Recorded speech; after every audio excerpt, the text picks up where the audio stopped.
Hello, my name is Chapel. In this video, I'm going to show you how to connect an inverter to battery. This video is meant for beginners who don't want to use renewable energy, but they don't know what to buy, they don't know where to source their materials from, they don't know how to connect. So I prepared these videos for beginners who want to really enjoy renewable energy. Right now, we have our battery here, which is going to be our backup supply. We have the inverter here, and then we have our tools. So once you have these tools and your equipment, you are good to go.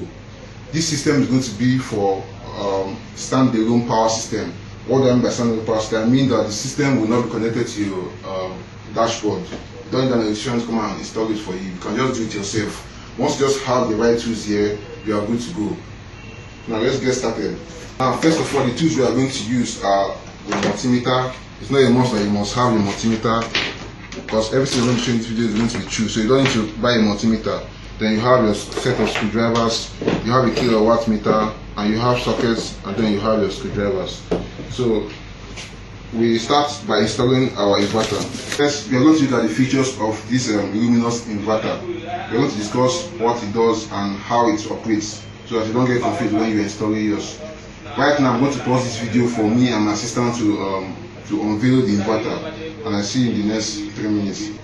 So this is the inverter from the carton, and I'm going to gently remove and take them from the pack.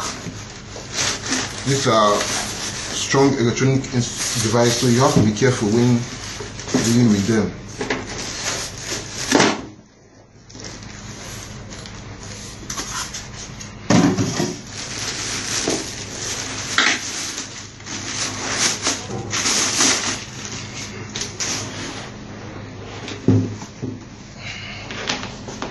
So as you can see, this is the switch button, on and off switch.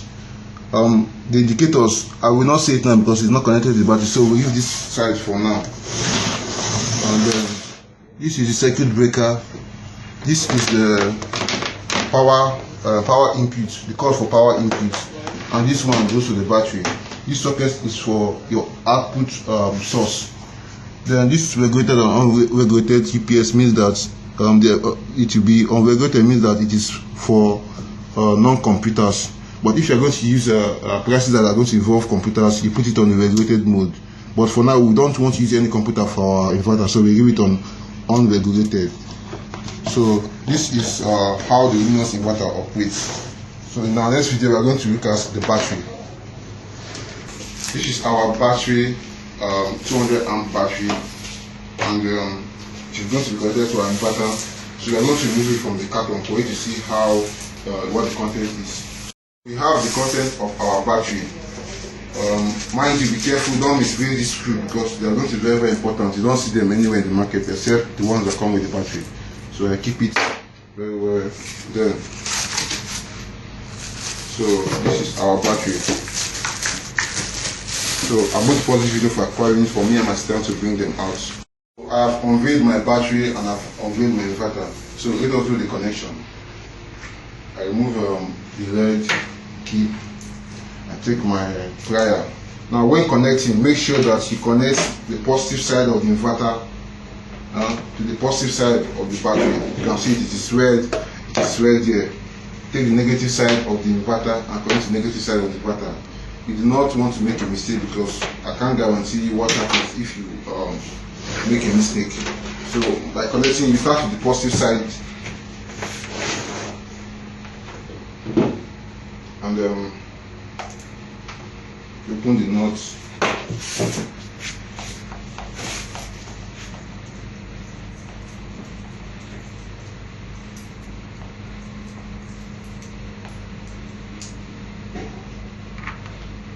See where my connection goes. Then put it.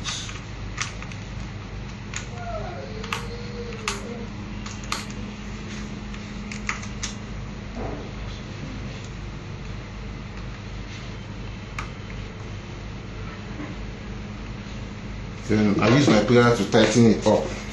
You don't want to create a loose gap. For engineers, if you create a loose gap, you're going to use so much current. So you should tighten them up. Okay, so that's okay. You don't need to apply too much pressure. Then we take the negative side of the inverter and connect to the negative side of the battery.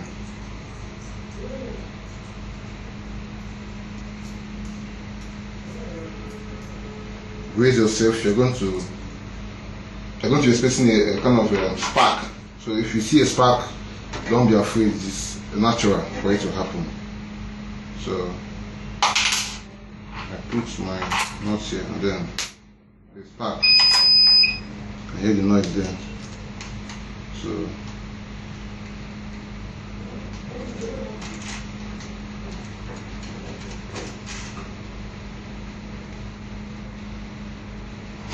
we are done connecting.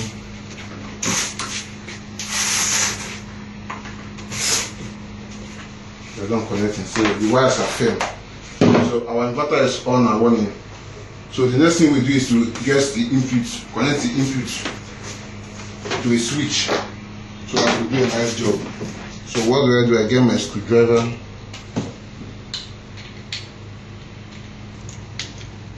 So my driver is open. The next thing I do is I take my wire. You can keep the you can take the red and the positive side, and I can sharpen it so that it won't be rough. You need a good connection.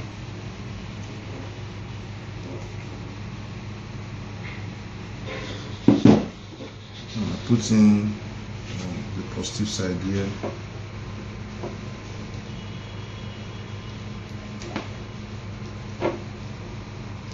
Then I screw it clockwise. Clockwise means that you are trying to close the gap, while anti-clockwise means you are opening. So I screw clockwise.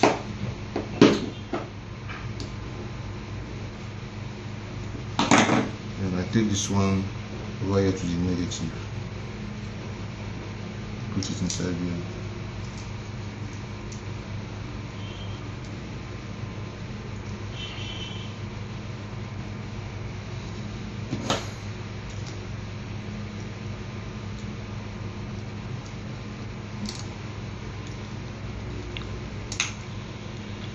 So I'm taking time.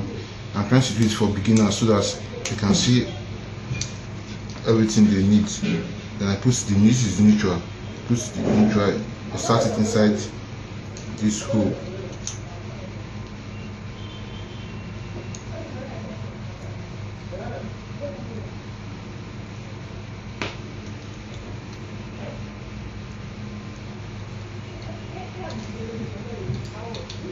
So we are done connecting the input to the socket, and then we are going to now test our inverter. Right now the inverter is not connected to the electricity, so I want to show you some features of the inverter. So when I press the on switch, as per the Luminous design, you hear 5 beeps before the load comes up. So when your inverter is showing this symbol, it means your inverter is good to go. Before we plug our inverter to the power source, let us take the voltage of the battery.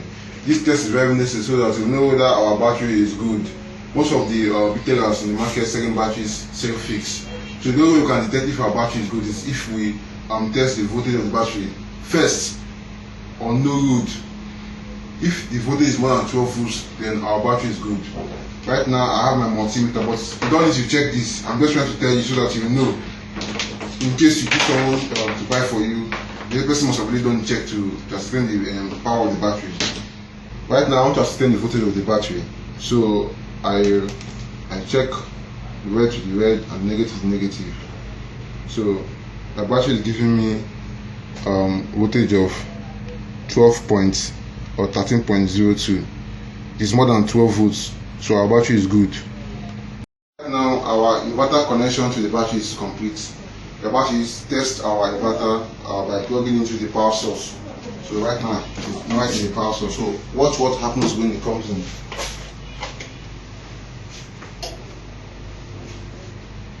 So this is the power. When you see this symbol, it means that it is now on power. And if the battery wants to charge, it takes 5 seconds, and you see the charging comment coming up. So it's as if our battery is full, so that's why it's not showing. Okay, now the charge has come up, meaning that it is now charging the battery. So the only way you can know that the battery is full is when this one doesn't appear. So this is our demonstration. Our battery is charging and we are good to go. So while our battery is charging, we can now connect our load here through this outlet. So I connect, but as you can see, there's no this doesn't fit into the socket, so I have to get a plug to put it so that it can fit here. Now, since you cannot connect this directly, you need to get a 13 amp socket. This one is very cheap in the market. I can get it for you if you need it. So you insert this first, and see the light has come on, show that the power is output before you can plug the extension. So this is our output now. This is where you can now plug all your appliances you need. This is why it's called a standalone power system. So what I'm going to do right now is that I'm going to take this one from the power source and then run this inverter on the battery, no more from the power source again. So this is assuming that there's no electricity at the moment and we are running on battery. So when I switch this on,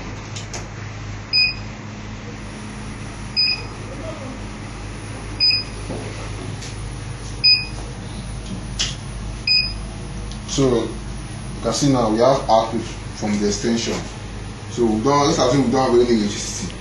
I want to run our load now. So we have a fan here. We just take this fan to be our load, the 60 watts appliance. So when I plug my fan,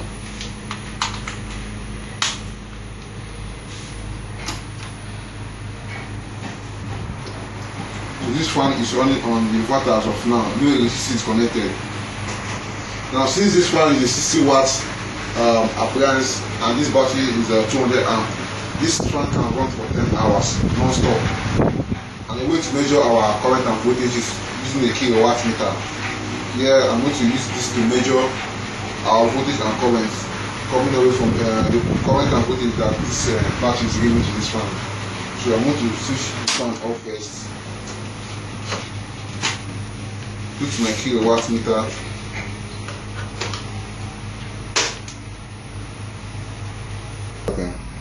So right now I'm going to connect our fan to the inverter. Let us check the wattage. So when I put my fan, so this is the VA rating and this is the wattage, 7 watts. So our fan is running on for 7 watts as of now and can last up to 10 hours if we're going to run only fan. So another good feature of the remote inverter is that it has this circuit breaker protects the inverter from harmful effects. Once there is an overload or too much current passing through, it's going to break itself. So when you are buying an inverter and it is down, take it up, because that's what most newbies face. They leave their circuit breaker down, and when on the inverter, it's not going to work. So always make sure that it is up. So if there's anything you don't understand or any question you want to ask me, you can subscribe to my channel or you drop a comment at the box below, or you send me an email. So thank you for watching my videos and I hope to see you next time. Thank you.